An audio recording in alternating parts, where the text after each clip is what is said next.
Hi, it's Steve. Today we'd like to show you how to change a door spring on your dishwasher. It's a really easy repair. Let me show you how we do it. Now, to do this repair, we will need to pull the dishwasher at least partway out of your cabinets. First thing we'll need to do is to disconnect power to the dishwasher. If your dishwasher uses a cord, simply unplug it. If not, locate the electrical panel, turn off the appropriate breaker, or remove the appropriate fuse. Now, you may also need to disconnect the inlet water supply and the drain hose from the drain outlet to allow yourself enough room to pull that dishwasher out. Remember to disconnect it from the top of the cabinet before you attempt to do so.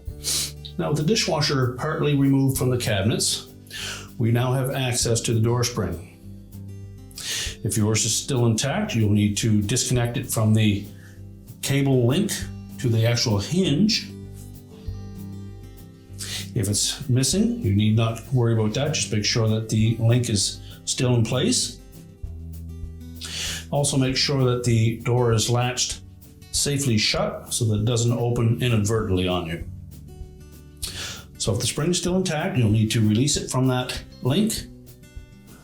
Simply stretch the spring, unhook it from the link. Take note of where the spring is located on the back of the frame.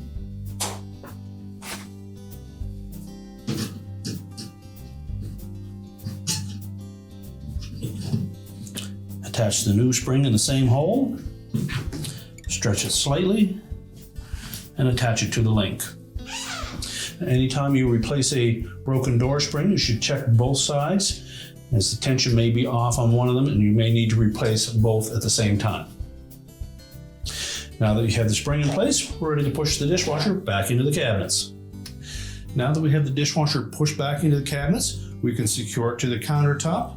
We'll reconnect the drain hose to the drain outlet.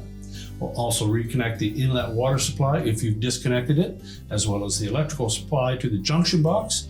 We're ready to turn on the power, and your repair is complete.